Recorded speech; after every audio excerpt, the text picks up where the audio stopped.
ವೀಕ್ಷಕರೇ, ನೋಡೋದಕ್ಕೆ ಆಕರ್ಷಕವಾಗಿದ್ದಂತ ಆ ಯುವತಿ ಹೆಸರು ಶೀತಲ್ ಚೌಧರಿ. ಹರಿಯಾಣ ಮೂಲದ ಉದಯೋನ್ಮುಖ ಮಾಡೆಲ್ ಆಗಿದ್ದಂತ ಅವಳಿಗೆ ಸಿಮ್ಮಿ ಅನ್ನುವಂತ ಇನ್ನೂ ಒಂದು ಹೆಸರು ಕೂಡ ಇತ್ತು. ಮದುವೆಯಾಗಿ ಇಬ್ರು ಮಕ್ಕಳ ತಾಯಿಯಾಗಿ ಒಂದು ಹೋಟೆಲ್ನಲ್ಲಿ ಮ್ಯಾನೇಜರ್ ಆಗಿ ಕೆಲಸ ಮಾಡ್ಕೊಂಡಿದ್ದಂತ ಆಕೆಗೆ ನಿಜವಾದ ಆಸಕ್ತಿ ಇದ್ದದ್ದು ಮಾಡೆಲಿಂಗ್ ನಲ್ಲಿ. ಆಕೆಯ ಜೀವನ ಹಲವಾರು ಬಗೆಯ ಏರುಪೇರುಗಳಿಂದ ಕೂಡಿದ್ರೂ ಕೂಡ ಈ ಒಂದು ಕ್ಷೇತ್ರದಲ್ಲಿ ಆಕೆಯ ಕನಸು ನನ್ಸಾಗುವಂತ ಸಮಯ ಹತ್ರ ಬಂದಿತ್ತು. ಈ ಶೀತಲ್ ಮೂಲತಃ ಬಿಹಾರ್ನವಳು ಆದ್ರೂ ಕೂಡ ಸೆಟಲ್ ಆಗಿದ್ದು ಹರಿಯಾಣದಲ್ಲಿ. ಆಕೆಗೆ ನೇಹ ಎಂಬ ಸೋದರಿ ಕೂಡ ಇದ್ಲು. ಇಬ್ರಿಗೂ ಮದುವೆಯಾಗಿತ್ತು. ಶೀತಲ್ಗೆ ಅದಾಗಲೇ ಮದುವೆಯಾಗಿ 2 ಮಕ್ಕಳು ಕೂಡ ಇದ್ರು. ಆಕೆ 2 ಮಕ್ಕಳು ತಾಯಿ ಆಗಿದ್ರು ಕೂಡ ಮಾಡೆಲಿಂಗ್ ನಲ್ಲಿ ಹೆಸರನ್ನ ಮಾಡುವಂತ ಹುಚ್ಚು ಆಕೆಗೆ ಕಡಿಮೆ ಆಗಿರಲಿಲ್ಲ. ಹೀಗಿರುವಾಗಲೇ ಇದೇ ಜೂನ್ 15ನೇ ತಾರೀಕು ಆಕೆಯ ಬದುಕಲ್ಲಿ ಒಂದು ದೊಡ್ಡ ದುರಂತ ನಡೆಯುತ್ತೆ ಅನ್ನೋದ್ರ ಬಗ್ಗೆ ಒಂದು ಸಣ್ಣ ಕಲ್ಪನೆ ಕೂಡ ಆಕೆಗೆ ಇರಲಿಲ್ಲ. ಹರಿಯಾಣದಲ್ಲಿ ಇದ್ಕೊಂಡೇ ಶೀತಲ್ ಮಾಡೆಲಿಂಗ್ ನಲ್ಲಿ ಉನ್ನತ ಸ್ಥಾನಕ್ಕೆ ಏರೋದಕ್ಕೆ ಪ್ರಯತ್ನವನ್ನ ಪಡ್ತಾ ಇದ್ಲು. ಆದ್ರೆ ಇದಕ್ಕೆ ಅವಳ ಗಂಡನ ಬಲವಾದಂತ ವಿರೋಧ ಇತ್ತು. ಇದೇ ಒಂದು ವಿಷಯವಾಗಿ ಇಬ್ಬರಿಗೂ ಮನಸ್ತಾಪ ಏರ್ಪಟ್ಟು ಇವರು ಡಿವೋರ್ಸ್ ಅನ್ನ ಪಡಿಬೇಕಾಗಿ ಬಂತು. ಅವಳ 2 ಮಕ್ಕಳು ಕೂಡ ತಂದೆಯ ಬಳಿಯಲ್ಲೇ ಇರಬೇಕು ಅಂತ ಕೋರ್ಟ್ ಆದೇಶವನ್ನ ಕೊಟ್ಟಿತ್ತು. ಈಗ ಗಂಡ ಮಕ್ಕಳು ದೂರ ಆಗಿರೋದ್ರಿಂದ ಶೀತಲ್ ತನ್ನ ಸೋದರಿ ನೇಹ ಜೊತೆನೆ ಇದ್ಲು. ಈ ನೇಹಳ ಪತಿ ಅಮೆರಿಕಾದಲ್ಲಿ ಕೆಲಸ ಮಾಡ್ಕೊಂಡಿದ್ರು. ಹೀಗಾಗಿ ಒಬ್ಬಳೇ ಇದ್ದಂತ ನೇಹಗೆ ಈಗ ಕಂಪನಿಗೆ ಶೀತಲ್ನ ಜೊತೆ ಸಿಕ್ಕಂತಾಯ್ತು. ಇವರಿಬ್ರು ಕೂಡ ಪಾಣಿಪತ್ನಲ್ಲಿ ಒಟ್ಟಿಗೆ ವಾಸ ಇದ್ರು. ಇವರಿಬ್ಬರ ಜೀವನ ಯಾವುದೇ ಅಡಚಣೆ ಇಲ್ಲದೆ ಸಾಗಿತ್ತು. ಈ ಶೀತಲ್ಗೆ ತನ್ನ ಕರಿಯರ್ ಅನ್ನ ಬೆಳೆಸ್ಕೊಳ್ಳುವಂತ ಹಂಬಲ ಇತ್ತು. ಅದಕ್ಕಾಗಿ ಆಕೆ ಆ ಒಂದು ಅವಕಾಶಕ್ಕಾಗಿ ಕಾಯ್ತಾ ಇದ್ಲು. ಆ ಒಂದು ಸಮಯದಲ್ಲಿ ಅವಳಿಗೆ ಒಬ್ಬ ವ್ಯಕ್ತಿಯ ಪರಿಚಯ ಆಗುತ್ತೆ. ಅವನ ಹೆಸರು ಸುನಿಲ್. ಇವರಿಬ್ಬರ ಪರಿಚಯ ಆಗಿದ್ದು ಸೋಷಿಯಲ್ ಮೀಡಿಯಾದಲ್ಲಿ. ಆರಂಭದಲ್ಲಿ ಮಾಮೂಲು ಸ್ನೇಹದಂತೆ ಇದು ಶುರುವಾದ್ರೂ ಕೂಡ ಕ್ರಮೇಣ ಇವರು ಇಲ್ಲಿ ಪರಸ್ಪರ ತುಂಬಾ ಆತ್ಮೀಯತೆಯನ್ನ ಬೆಳೆಸ್ಕೊಂಡ್ರು. ಅವಳ ಜೊತೆಗಿದ್ದಂತ ಒಡನಾಟದಿಂದ ಅವಳ ಕರಿಯರ್ನ ಆಸೆ ಆಕಾಂಕ್ಷೆಗಳನ್ನ ಈ ಸುನಿಲ್ ತಿಳಿದುಕೊಂಡ. ಅವನು ಅಲ್ಲಿಯ ಮಾಡೆಲ್ ಟೌನ್ ಅಲ್ಲಿ ಒಂದು ಹೋಟೆಲ್ ಕನ್ಸ್ಟ್ರಕ್ಷನ್ ಕೆಲಸದಲ್ಲಿ ಇದ್ದ. ಇದು ಅವನದೇ ಸ್ವಂತ ಹೋಟೆಲ್ ಆಗಿತ್ತು. ಇದರ ಕೆಲಸ ಪೂರ್ತಿ ಆದ್ಮೇಲೆ ಅವನು ಅವಳನ್ನ ಅದಕ್ಕೆ ಮ್ಯಾನೇಜರ್ ಆಗಿ ನೇಮಕವನ್ನ ಮಾಡ್ಕೊಂಡ. ಇಷ್ಟೆಲ್ಲ ಸಹಾಯ ಹಾಗೂ ಅನುಕೂಲವನ್ನ ಮಾಡಿಕೊಟ್ಟಂತ ಅವನ ಮೇಲೆ ಇವಳಿಗೆ ಅತಿಯಾದ ಒಲವು ಶುರುವಾಗಿತ್ತು. ಅವರಿಬ್ಬರು ಎಷ್ಟು ಕ್ಲೋಸ್ ಆಗಿದ್ರು ಅಂದ್ರೆ ಅವ್ರ ನಡುವೆ ದೈಹಿಕ ಸಂಬಂಧ ಕೂಡ ಬೆಳೆದಿತ್ತು. ಇದೇ ಹೋಟೆಲ್ನ ರೂಮ್ಗಳಲ್ಲಿ ಅವರಿಬ್ರು ಕೂಡ ಹಲವಾರು ರಾತ್ರಿಗಳನ್ನ ಏಕಾಂತವಾಗಿ ಕಳೆದಿದ್ರು. ಇದ್ರ ಜೊತೆ ತನ್ನ ಸೋದರಿ ನೇಹಳ ಮನೆಯಲ್ಲೂ ಕೂಡ ವಾಸ ಇದ್ದಂತ ಶೀತಲ್ನ ಬದುಕು ಈಗ ಒಂದು ಮಟ್ಟಕ್ಕೆ ಬಂದಿತ್ತು. ಕೈ ತುಂಬಾ ಸಂಬಳ ಇದ್ದಂತ ಕೆಲಸದ ಜೊತೆಗೆ ತನ್ನ ಕರಿಯರ್ ಕಡೆಗೂ ಕೂಡ ಗಮನ ಕೊಡೋದಕ್ಕೆ ಅವಳಿಗೆ ಅನುಕೂಲಕರವಾದಂತ ವಾತಾವರಣ ನಿರ್ಮಾಣ ಆಗಿತ್ತು. ಇನ್ನು ಹೋಟೆಲಿಯರ್ ಆಗಿದ್ದಂತ ಈ ಸುನಿಲ್ಗೂ ಸಾಂಗತ್ಯಕ್ಕೆ ಶೀತಲ್ ತರಹದ ಮಾದಕ ಯುವತಿ ಗೆಳತಿಯಾಗಿ ಸಿಕ್ಕಿದ್ಲು. ಅವರಿಬ್ರು ಬದುಕು ಕೂಡ ಸುಗಮವಾಗಿಯೇ ಸಾಗಿತ್ತು. ಆದ್ರೆ ಕಾಲ ಒಂದೇ ತರ ಇರಲ್ಲ ಅಲ್ವಾ?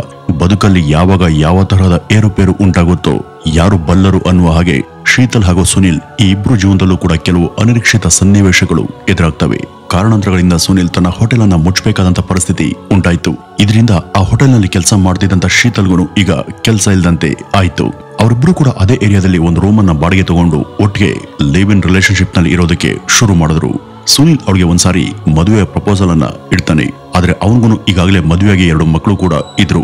ಅವನು ಇನ್ನೂ ಕೂಡ ತನ್ನ ಪತ್ನಿಯ ಜೊತೆನೆ ಇದ್ದ. ಈ ಕಡೆ ಶೀತಲ್ಗೂ ಮದುವೆಯಾಗಿದ್ರು ಅವಳ ಗಂಡನಿಂದ ವಿಚ್ಛೇದಿತಳಾಗಿದ್ಲು. ಅವಳ ಮಕ್ಕಳು ಕೂಡ ಅವಳ ಜೊತೆ ಇರಲಿಲ್ಲ.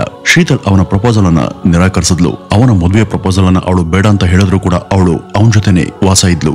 ನೈತಿಕವಾಗಿ ಇದು ಸರಿಯಾದ ಕ್ರಮ ಅಲ್ಲದೆ ಇದ್ರು ಕೂಡ ಅವರಿಬ್ರು ಒಟ್ಟಿಗೆ ಕಾಲವನ್ನ ಕಳೀತಾ ಇದ್ರು. ಸುನಿಲ್ ಈ ತರ ಡಬಲ್ ಡ್ಯೂಟಿಯನ್ನ ಮಾಡ್ತಿದ್ದಂತ ಸಂಗತಿ ಅವನ ಹೆಂಡತಿಗೆ ಗೊತ್ತಿರಲಿಲ್ಲ. ಅವನು ಆಗಾಗ ತಡರಾತ್ರಿ ಮನೆಗೆ ಬರುವಾಗ ಅಥವಾ ಅನೇಕ ಸಲ ಬಾರದೇ ಇದ್ದಾಗ ಅವನಿಗೆ ಹೆಚ್ಚುವರಿ ಕೆಲಸ ಇರಬಹುದು ಅಂತ ಆಕೆ ಭಾವಿಸ್ತಾ ಇದ್ಲು. ಆದ್ರೆ ಹೊರಗಡೆ ಅವನು ಮಾಡ್ತಾ ಇದ್ದದ್ದೇ ಬೇರೆ. ಅವನು ತನ್ನ ಪತ್ನಿಯ ಜೊತೆ ತಿಂಗಳಲ್ಲಿ 20 ದಿವಸ ಇದ್ರೆ ಉಳಿದಂತ ಸಮಯ ಶೀತಲ್ ಜೊತೆ ಇರ್ತಿದ್ದ.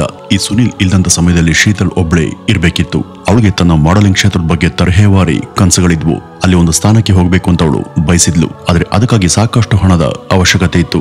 ಈಗ ಕೆಲಸ ಇಲ್ಲದೆ ಇದ್ದಂತ ಈ ಶೀತಲ್ ಆರ್ಥಿಕವಾಗಿ ತುಂಬಾ ದುರ್ಬಲ ಮತ್ತು ಅಸಹಾಯಕ ಸ್ಥಿತಿಯಲ್ಲಿದ್ಲು. ತನ್ನ ಪ್ರತಿ ಖರ್ಚುವನ್ನು ಕೂಡ ಅವಳು ಸುನಿಲ್ನ ಆದಾಯದ ಮೇಲೆನೆ ಅವಲಂಬಿತಳಾಗಿದ್ಲು. ಅವಳ ಜೊತೆ ಸಂಬಂಧದಲ್ಲಿ ಇದ್ದಂತ ಈ ಸುನಿಲ್ ಕೂಡ ಅವನಿಗೆ ಬರ್ತಾ ಇದ್ದಂತ ಹಣದಲ್ಲಿ ಅವಳ ಬಹುತೇಕ ಖರ್ಚು ವೆಚ್ಚವನ್ನು ಕೂಡ ಮೇಂಟೈನ್ ಮಾಡ್ತಿದ್ದ. ವರದಿಗಳ ಪ್ರಕಾರ ಈ ಸುನಿಲ್ ತನ್ನ 4 ಎಕರೆ ಜಮೀನನ್ನ ಮಾರಾಟ ಮಾಡಿದ್ದ. ಅದರಿಂದ ಬಂದಂತ ಹಣದಲ್ಲಿ ಅವನು ಶೀತಲ್ಗೆ ಸಹಾಯ ಕೂಡ ಮಾಡಿದ್ದ. ಅವನ ಸಹಕಾರದಿಂದಾಗಿ ಶೀತಲ್ಗೆ ಈಗ ಈ ಒಂದು ಕ್ಷೇತ್ರದಲ್ಲಿ ಮುಂದುವರಿಯೋದಕ್ಕೆ ಸಾಧ್ಯ ಆಯ್ತು. ಅವಳಿಗೆ ಅಲ್ಲಿ ಸಾಕಷ್ಟು ಅವಕಾಶಗಳು ಮತ್ತು ಸಿನಿಮಾದಲ್ಲಿ ನಟಿಸುವಂತ ಆಫರ್ಗಳು ಕೂಡ ಬರೋದಕ್ಕೆ ಶುರುವಾದವು. ಹೀಗಿರುವಾಗ ಕಳೆದ ಜೂನ್ 14ನೇ ತಾರೀಕಿನ ದಿನ ಅವತ್ತು ಪಾಣಿಪತ್ನ ಆಹಾರ್ ಎಂಬ ಒಂದು ಹಳ್ಳಿಯಿಂದ ಅವಳಿಗೆ ಒಂದು ಕರೆ ಬರುತ್ತೆ. ಯಾವುದೋ ಒಂದು ಆಲ್ಬಮ್ ಶೂಟಿಂಗ್ ಆಗಿ ಅವಳಿಗೆ ಬುಲಾವ್ ಬಂದಿತ್ತು. ಅಲ್ಲೂ ಬಂದು ತನ್ನ ಎಲ್ಲ ಕೆಲಸವನ್ನ ಮುಗಿಸಿದಾಗ ಅವಳನ್ನ ಸುನಿಲ್ ತನ್ನ ಕಾರ್ನಲ್ಲಿಯೇ ಕರ್ಕೊಂಡು ಹೋಗೋದಿಕ್ಕೆ ಬಂದಿದ್ದ. ಅವತ್ ರಾತ್ರಿ ಸುಮಾರು 10 ಗಂಟೆಗೆ ಅವರಿಬ್ರು I-20 ಕಾರಲ್ಲಿ ಹೋಗ್ತಾರೆ. ಅಲ್ಲಿನೇ ಅವರು ಲೈಟ್ ಆಗಿ ಡ್ರಿಂಕ್ಸ್ ಅನ್ನು ಕೂಡ ತಗೋತಾರೆ.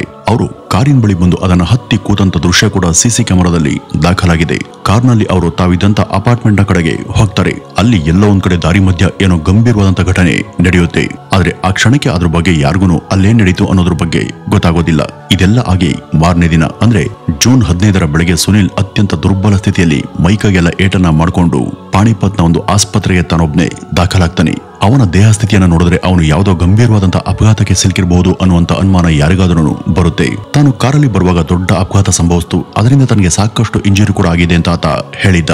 ಹಾಗೂ ನನ್ನ ಕಾರು ಕೆನಾಲ್ನ ಒಳಗೆ ಬಿದ್ದು ಹೋಗಿದೆ, ಅದನ್ನ ಹುಡುಕೊಡಿ ಅಂತ ಪೊಲೀಸ್ಗೂ ಆತ ದೂರಿನಲ್ಲಿ ತಿಳಿಸಿದ್ದ. ಇಷ್ಟೆಲ್ಲ ಹೇಳದಂತ ಅವನು ರಾತ್ರಿ ಅದೇ ಕಾರಲ್ಲಿ ತನ್ನ ಜೊತೆ ಇದ್ದಂತ ಶೀತಲ್ ಬಗ್ಗೆ ಮಾತ್ರ ಅಪ್ಪಿತಪ್ಪಿ ಯಾವುದೇ ವಿಚಾರವನ್ನ ಹೇಳಿಲ್ಲ. ಶೀತಲ್ ಏನಾದ್ಲು, ಎಲ್ಲಿದ್ದಾಳೆ ಅನ್ನುವಂತ ಯಾವುದೇ ಮಾಹಿತಿ ಆಗ ಯಾರಿಗೂ ಗೊತ್ತಿರಲಿಲ್ಲ. ಗಂಭೀರವಾದಂತ ಗಾಯಗಳೊಂದಿಗೆ ಸುನಿಲ್ ಆ ಆಸ್ಪತ್ರೆಯಲ್ಲಿ ಒಬ್ನೇ ಬಂದು ಸೈಲೆಂಟ್ ಆಗಿ ಅಡ್ಮಿಟ್ ಆಗಿದ್ದ. ಅವನಿಗೂ ಈ ಶೀತಲ್ ಬಗ್ಗೆ ಯಾವುದೇ ಕಾಳಜಿ ಇದ್ದಾಗಿರ್ಲಿಲ್ಲ. ಹಾಗಾದ್ರೆ ಈ ಸುನಿಲ್ಗೆ ಶೀತಲ್ ಬಗ್ಗೆ ನಿಜವಾಗಿಯೂ ಗೊತ್ತಿರ್ಲಿಲ್ವಾ? ಅವನು ಕೊಟ್ಟಂತ ಹೇಳಿಕೆಯನ್ನ ಪಡೆದಂತ ಪೊಲೀಸರು ಅವನು ಹೇಳಿದ ಜಾಗಕ್ಕೆ ಹೋಗಿ ಚೆಕ್ ಮಾಡಿದಾಗ ಅಲ್ಲಿಯ ದಾರಿ ಪಕ್ಕದ ಕೆನಾಲ್ ಒಳಗೆ ಅವನ ಕಾರ್ ಮುಳುಗಡೆಯಾದಂತ ಸ್ಥಿತಿಯಲ್ಲಿ ಪತ್ತೆಯಾಗಿತ್ತು. ಪೊಲೀಸರು ಹೇಗೋ ಹರಸಾಹಸ ಪಟ್ಟು ಆ ಒಂದು I-20 ಕಾರನ್ನ ಹೊರಗಡೆ ತೆಗೆದ್ರು. ಆದ್ರೆ ಅದರಲ್ಲಿ ಶೀತಲ್ ಇರ್ಲೇ ಇಲ್ಲ. ಕಾರ್ನ ಮಹಾಜರು ಕಾರ್ಯ ಮುಗಿದ ನಂತರ ಅವ್ರಿಗೆ ಇನ್ನೊಂದು ದೂರು ಬರುತ್ತೆ. ಆ ಒಂದು ದೂರನ್ನ ಕೊಟ್ಟಿದ್ದು ಬೇರೆ ಯಾರು ಅಲ್ಲ, ಅದು ನೇಹ. ತನ್ನ ಸೋದರಿ ಶೀತಲ್ ಕಾಣ್ತಾ ಇಲ್ಲ, ಅವಳಿಗೆ ಏನಾಗಿದೆಯೋ ಅನ್ನುವಂತ ಭಯ ಕಾಡ್ತಿದೆ, ದಯಮಾಡಿ ಅವಳನ್ನ ಹುಡುಕೊಡಿ ಅಂತ ನೇಹ ತನ್ನ ದೂರಿನಲ್ಲಿ ತಿಳಿಸಿದ್ಲು. ನೇಹಳ ದೂರಿನಂತೆ ಈಗ ಪೊಲೀಸರು ಶೀತಲ್ಗಾಗಿ ಹುಡುಕಾಟವನ್ನ ನಡೆಸ್ತಾರೆ. ಯಾರಿಗೂ ಕೂಡ ಅವಳು ಎಲ್ಲಿದ್ದಾಳೆ, ಅವಳಿಗೆ ಏನಾಗಿದೆ ಅನ್ನುವಂತ ಬಗ್ಗೆ ಗೊತ್ತಿರಲಿಲ್ಲ. ಹೀಗಿರುವಾಗ ಒಂದ್ ದಿವಸ ಸೋನಿಪತ್ ಎಂಬಲ್ಲಿ ಒಂದು ಪೊದೆಯ ನಡುವೆ ಯಾವುದೋ ಯುವತಿಯ ಶವ ಪತ್ತೆಯಾಗುತ್ತೆ. ಆ ಶವ ಯಾರ್ದಪ್ಪ ಅಂತ ನೋಡಿದ್ರೆ ಅದು ಬೇರೆ ಯಾರ್ದು ಅಲ್ಲ, ಇದೇ ಶೀತಳದ್ದು. ಕಾರು ಸಿಕ್ಕಂತ ಸ್ಥಳಕ್ಕೂ ಹಾಗೂ ಆಕೆಯ ಶವ ಸಿಕ್ಕಂತ ಜಾಗಕ್ಕೂ ಸುಮಾರು 80 ಕಿಲೋಮೀಟರ್ ದೂರ ಇತ್ತು. ಅವಳ ದೇಹ ಇಷ್ಟು ದೂರ ಪತ್ತೆಯಾಗಲು ಕಾರಣ ಏನು ಅಂದ್ರೆ ಅಲ್ಲಿವರೆಗೂ ಕೂಡ ಅವಳ ಶವ ನೀರಿನಲ್ಲಿ ತೇಲ್ತಾ ಬಂದಿತ್ತು. ಆದ್ರೆ ಶುರುವಿನಲ್ಲಿ ಯಾರಿಗೂ ಈ ಶವ ಯಾರದು ಅಂತ ಗೊತ್ತಾಗ್ಲಿಲ್ಲ, ಏಕೆಂದ್ರೆ ಅದು ಹೆಚ್ಚು ಕಾಲ ನೀರಿನಲ್ಲಿ ಇರೋದ್ರಿಂದ ಗುರ್ತೆ ಸಿಗದಷ್ಟು ಅದು ಹಾಳಾಗಿತ್ತು. ಒಂದ್ ವೇಳೆ ಇದು ಶೀತಲ್ನದ್ದೇ ಇರಬಹುದಾ ಅನ್ನುವಂತ ಅನುಮಾನದಿಂದ ಅವಳ ಸೋದರಿ ನೇಹಗೆ ಪೊಲೀಸರು ಕರೆ ಮಾಡಿ ಈ ಒಂದು ವಿಷಯವನ್ನ ತಿಳಿಸ್ತಾರೆ. ನಂತರ ಅವಳನ್ನ ಅಲ್ಲಿಗೆ ಕರ್ಸ್ಕೊಳ್ತಾರೆ. ತಕ್ಷಣ ಲಘು ಬಗೆಯಿಂದ ಅಲ್ಲಿಗೆ ಬಂದಂತ ನೇಹ ಆ ದೇಹವನ್ನ ನೋಡಿ ಬಹಳ ಬೇಗ ಅದು ಶೀತಲ್ನ ಶವ ಅಂತಾನೆ ಪತ್ತೆ ಹಚ್ಚುತ್ತಾಳೆ. ಶೀತಲ್ನ ಕೈ ಮೇಲೆ ಇದ್ದಂತ ಆ ಒಂದು ಟ್ಯಾಟೂವನ್ನ ಗಮನಿಸಿದಂತ ನೇಹ ಅದನ್ನ ಮತ್ತೆ ಶೀತಲ್ನ ಚೆಸ್ಟ್ ಮೇಲೆ ಇದ್ದಂತ ಇನ್ನೂ ಒಂದು ಟ್ಯಾಟೂವನ್ನ ಗಮನಿಸಿ ಇದು ಅವಳದೇ ಅಂತ ಆಕೆ ಗುರ್ತು ಹಿಡಿದಿದ್ಲು. ಈಗ ಕಳೆದು ಹೋಗಿದ್ದಂತ ಶೀತಲ್ ಹೆಣವಾಗಿ ಸಿಕ್ಕಿದ್ಲು. ಆದ್ರೆ ವೀಕ್ಷಕರೇ, ಇದರ ಅಸಲಿ ಕಹಾನಿ ಶುರುವಾಗೋದೇ ಇಲ್ಲಿಂದ. ಇಲ್ಲಿ ಶೀತಲ್ ಬಗ್ಗೆ ಕೆಲವು ವಿಷಯವನ್ನ ಕಲೆ ಹಾಕ್ತಂತ ಪೊಲೀಸರಿಗೆ ಅವ್ರ ಕಣ್ಮುಂದೆ ಕೆಲವು ಮಹತ್ತರ ಸಾಕ್ಷಿಗಳು ಸಿಕ್ಕಿದ್ವು. ಈ ಶೀತಲ್ ದೇಹದ ಮೇಲೆ ಸಾಕಷ್ಟು ಹರಿತವಾದಂತ ವಸ್ತುವಿನಿಂದ ಗಾಯದ ಹಾಗೂ ಕಟ್ಗಳ ಗುರುತುಗಳಿದ್ವು. ಇಲ್ಲಿ ಶೀತಲ್ ಬಗ್ಗೆ ದೂರು ಕೊಟ್ಟಿದ್ದಂತ ನೇಹ ಕೆಲವು ಗಂಭೀರ ಸಂಗತಿಗಳನ್ನ ಪೊಲೀಸರಿಗೆ ತಿಳಿಸಿದ್ಲು. ಅವತ್ತು ಶೀತಲ್ ನಿಗೂಢವಾಗಿ ನಾಪತ್ತೆ ಆಗಿದ್ದಂತ ಜೂನ್ 14ರ ರಾತ್ರಿ ಅಂದ್ರೆ ಮಧ್ಯರಾತ್ರಿ ಸುಮಾರು 1:30ಕ್ಕೆ ತನಗೆ ಅವಳಿಂದ ಅಚಾನಕ್ ಆಗಿ ಒಂದು ವಾಟ್ಸ್ಆಪ್ ವಿಡಿಯೋ ಕಾಲ್ ಬಂದಿತ್ತು. ಅದರಲ್ಲಿ ಶೀತಲ್ ತುಂಬಾ ಭಯ ಪಟ್ಕೊಂಡು ಅಳ್ತಾ ತನ್ನನ್ನ ಸುನಿಲ್ ಸಿಕ್ಕಾಪಟ್ಟೆ ಹೊಡಿತಾ ಇದ್ದಾನೆ ಅಂತ ಹೇಳಿದ್ಲು. ಆದ್ರೆ ಸಡನ್ ಆಗಿ ಆ ಕರೆ ಕಟ್ ಆಗಿತ್ತು. ಆ ಬಳಿಕ ಅವಳಿಂದ ಯಾವುದೇ ಫೋನ್ ಬರ್ಲಿಲ್ಲ ಹಾಗೂ ಅವಳ ನಂಬರ್ ನಾಟ್ ರೀಚಬಲ್ ಕೂಡ ಆಯ್ತು ಅಂತ ನೇಹ ವಿವರಿಸಿದ್ಲು. ಈ ಒಂದು ಹೇಳಿಕೆ ಮೇರೆಗೆ ಈಗ ಪೊಲೀಸರು ತಕ್ಷಣ ಸುನಿಲ್ ಅನ್ನ ವಶಕ್ಕೆ ಪಡೆದು ವಿಚಾರಣೆಯನ್ನ ಶುರು ಮಾಡ್ತಾರೆ. ಅವನು ಈಗ ಮಾಮೂಲಾಗಿ ಎಲ್ಲ ತಪ್ಪಿತಸ್ಥರಂತೆ ಯಾವ ತರ ನಾಟಕ ಆಡ್ಬೇಕು ಅದನ್ನೇ ಆತನು ಆಡಿದ್ದ. ನಾನು ಸಾಚ ತನಗೇನು ಗೊತ್ತೇ ಇಲ್ಲ ಅನ್ನುವ ರೀತಿ ಮೊದಲು ಡ್ರಾಮಾ ಮಾಡ್ತಾನೆ. ಆದ್ರೆ ಪೊಲೀಸರ ವರ್ಷ ಬೇರೆ ರೀತಿ ಬದಲಾದಾಗ ಅವನು ಕೂಡ ನಡೆದಂತ ಎಲ್ಲವನ್ನ ನಿಧಾನವಾಗಿ ಬಾಯ್ಬಿಟ್ಟಿದ್ದ. ಅವನ ಹಾಗೂ ಅವಳ ಸಂಬಂಧ ಮುಂದುವರೆದಂತೆ ಅವನು ಅವಳಿಗೆ ಮದುವೆಯ ಪ್ರಪೋಸಲ್ ಅನ್ನ, ಆದ್ರೆ ಅವನು ವಿವಾಹಿತ ಹಾಗೂ 2 ಮಕ್ಕಳ ತಂದೆ ಅಂತ ಅವಳು ಅದನ್ನ ಒಪ್ಕೊಂಡಿರ್ಲಿಲ್ಲ. ಇದರಿಂದ ಅವನಿಗೆ ಬೇಜಾರಾಗಿತ್ತು. ಆದ್ರೆ ಕೆಲವು ದಿನಗಳಿಂದ ಅವಳು ಇನ್ನೊಬ್ಬ ವ್ಯಕ್ತಿಯನ್ನ ಇಷ್ಟಪಡ್ತಿದ್ದಂತ ಸಂಗತಿ ಸುನಿಲ್ಗೆ ಗೊತ್ತಾಗಿತ್ತು. ಈ ನೇಹ ಶೀತಲ್ನ ಕೈ ಮೇಲೆ ಇದ್ದಂತ ಒಂದು ಟ್ಯಾಟೂವನ್ನ ನೋಡಲು ಅಂತ ಹೇಳಿದ್ವಲ್ಲ, ಅಲ್ಲಿ ವಿಶಾಲ್ ಅಂತ ಬರೆಯಲಾಗಿತ್ತು. ಆ ವಿಶಾಲ್ ಅನ್ನುವಂತ ವ್ಯಕ್ತಿಯನ್ನ ಈ ಶೀತಲ್ ಬಹಳ ಇತ್ತೀಚೆಗೆ ಪ್ರೀತಿ ಮಾಡೋದಕ್ಕೆ ಶುರು ಮಾಡಿದ್ಲು ಹಾಗೂ ಅವನನ್ನೇ ಮದುವೆ ಆಗೋದಕ್ಕೆ ಆಕೆ ನಿರ್ಧಾರ ಮಾಡಿದ್ಲು. ಹೀಗಾಗಿನೇ ಅವಳ ಕೈ ಮೇಲೆ ಅವನ ಹೆಸರಿನ ಹಚ್ಚೆ ಇದ್ದದ್ದು. ಕೆಲವೇ ದಿನಗಳಲ್ಲಿ ಅವನನ್ನ ಬಹುಶಃ ಅವಳು ಮದುವೆ ಕೂಡ ಆಗ್ತಾ ಇದ್ಲು. ಇದ್ರ ಬಗ್ಗೆ ಸುನಿಲ್ಗೆ ಗೊತ್ತಾದಾಗ ಅವನು ತುಂಬಾ ಬೇಸರ ಮಾಡ್ಕೊಂಡಿದ್ದ. ಈ ಬಗ್ಗೆ ಅವನು ಶೀತಲ್ಗೆ ಸಾಕಷ್ಟು ಬುದ್ಧಿವಾದವನ್ನು ಕೂಡ ಹೇಳಿ ತಾನು ಅವಳ ಮೇಲೆ ಇಟ್ಕೊಳ್ಳುವಂತ ಪ್ರೀತಿ ಎಷ್ಟು ಪವಿತ್ರವಾದದು ಅನ್ನುವ ಬಗ್ಗೆ ಅವಳಿಗೆ ಅರ್ಥ ಮಾಡಿಸುವಂತ ಪ್ರಯತ್ನವನ್ನ ಮಾಡಿದ್ದ. ಆದ್ರೆ ಶೀತಲ್ಗೆ ಈಗ ಅವನು ಬೇಕಿರ್ಲಿಲ್ಲ. ಅವಳ ಗಮನ ಎಲ್ಲ ಈಗ ವಿಶಾಲ್ ಎಂಬ ಯುವಕನ ಮೇಲೆ ಇತ್ತು. ಅವಳ ಮನಸ್ಸಲ್ಲಿ ಈಗ ಸುನಿಲ್ಗೆ ಜಾಗ ಇರಲಿಲ್ಲ. ಸುನಿಲ್ ಇಷ್ಟೆಲ್ಲ ಆದ್ರೂ ಕೂಡ ಅವಳ ಜೊತೆ ಹೆಚ್ಚಿನ ಸಮಯವನ್ನ ಕಳೆದು ಅವಳನ್ನ ಸಾಧ್ಯವಾದಷ್ಟು ತನ್ನ ಕಡೆ ತಿರುಗಿಸಿಕೊಳ್ಳುವಂತ ಪ್ರಯತ್ನವನ್ನ ಮಾಡ್ತಾನೆ ಇದ್ದ. ಆದ್ರೆ ಅದು ಸಾಧ್ಯ ಆಗ್ಲಿಲ್ಲ. ಈ ಶೀತಲ್ ತನಗೆ ಮೊದಲು ತನ್ನ ಕರಿಯರ್ ಮುಖ್ಯ ಅಂತ ಕಾರಣವನ್ನ ಕೊಡ್ತಾ ಇದ್ದಳು ಈಗ ಸೈಲೆಂಟ್ ಆಗಿ ಇನ್ನೊಬ್ಬ ಹುಡುಗನನ್ನ ಪ್ರೀತಿ ಮಾಡಿದ್ಲು. ಇದರಿಂದ ಈ ಸುನಿಲ್ಗೂನು ತಲೆ ಕೆಟ್ಟ ಹೋಗಿತ್ತು. ಅವನು ಅವಳನ್ನ ಮುಗಿಸೇ ಬಿಡೋದಕ್ಕೆ ತೀರ್ಮಾನ ಮಾಡಿದ್ದ. ಅವತ್ತು ಜೂನ್ 14ರ ರಾತ್ರಿ ಆಲ್ಬಮ್ ಫೋಟೋಶೂಟ್ಗಾಗಿ ಅವಳಿಗೆ ಕರೆ ಬಂದಾಗ ಆ ಹಳ್ಳಿಗೆ ಅವಳನ್ನ ಸುನಿಲ್ ತನ್ನ ಕಾರ್ನಲ್ಲಿ ಡ್ರಾಪ್ ಮಾಡಿದ್ದ. ಅದೇ ದಿನ ರಾತ್ರಿ ಅದೆಲ್ಲ ಮುಗಿದ ಬಳಿಕ ಅವನು ಅವಳನ್ನ ಕರ್ಕೊಂಡು ಹೋಗೋದಿಕ್ಕೆ ಬಂದಿದ್ದ. ಕಾರಲ್ಲಿ ಕೂತು ಅವರಿಬ್ರು ಸ್ವಲ್ಪ ಡ್ರಿಂಕ್ಸ್ ಮಾಡಿದ್ರು. ಅದೇ ಸಮಯದಲ್ಲಿ ಶೀತಲ್ನ ಮೊಬೈಲ್ಗೆ ಅವಳ ಗೆಳೆಯ ವಿಶಾಲ್ನ ಕರೆ ಬಂದಿತ್ತು. ಅದನ್ನ ಗಮನಿಸಿದಂತ ಸುನಿಲ್ ಅವನ ಜೊತೆ ಮಾತಾಡ್ಬೇಡ, ಕಾಲ್ ಕಟ್ ಮಾಡು ಅಂತ ಹೇಳಿದ್ರು ಕೇಳ್ದೆ ಇದ್ದಂತ ಈ ಶೀತಲ್ ವಿಶಾಲ್ ಜೊತೆ ಮಾತನಾಡೋದಕ್ಕೆ ಶುರು ಮಾಡ್ತಾಳೆ. ಇದರಿಂದ ಸಹನೆ ಕಳೆದುಕೊಂಡಂತ ಸುನಿಲ್ ಕುಡದಂತ ನಶೆಯಲ್ಲಿ ಅವಳ ಮೇಲೆ ಹಲ್ಲೆ ಮಾಡೋದಕ್ಕೆ ಶುರು ಮಾಡ್ತಾನೆ. ಕಾರಲ್ಲಿ ಇದೆಲ್ಲ ನಡೆಯುತ್ತೆ. ಒಂದು ಸಮಯದಲ್ಲಿ ಶೀತಲ್ ತನ್ನ ಸೋದರಿ ನೇಹಾಗೂ ಕೂಡ ಕರೆ ಮಾಡಿ ವಿಡಿಯೋ ಕಾಲ್ ನಲ್ಲಿ ಅಲ್ಲಿ ನಡೆದಿದ್ದನ್ನ ತಿಳಿಸ್ತಾಳೆ. ಆದ್ರೆ ಅಷ್ಟರಲ್ಲಿ ಕರೆ ಕಟ್ ಆಗಿತ್ತು. ನಂತರ ಈತ ಒಂದು ಚಾಕುವನ್ನ ತಗೊಂಡು ಮನೋಸ ಇಚ್ಛೆ ಆಕೆ ಮೇಲೆ ದಾಳಿ ಮಾಡಿದ್ದ. ಕಾರಲ್ಲಿ ಮುಂದಿನ 2 ಗಂಟೆವರೆಗೂ ಇದೆಲ್ಲ ನಡೆದಾಗ್ಲೂ ಅಷ್ಟು ಹೊತ್ತು ಕೂಡ ಈ ಶೀತಲ್ ಬದುಕಿದ್ಲು. ತೀವ್ರ ಅಸ್ವಸ್ಥಳಾಗಿದ್ದಂತ ಅವಳನ್ನ ಅವನು ಆಸ್ಪತ್ರೆಗೆ ಸೇರಿಸಿ ಅವಳ ಜೀವ ಉಳಿಸೋದಕ್ಕೆ ಸಾಕಷ್ಟು ಸಮಯ ಕೂಡ ಇತ್ತು. ಆದ್ರೆ ಸುನಿಲ್ ಹಾಗೆ ಮಾಡಲಿಲ್ಲ.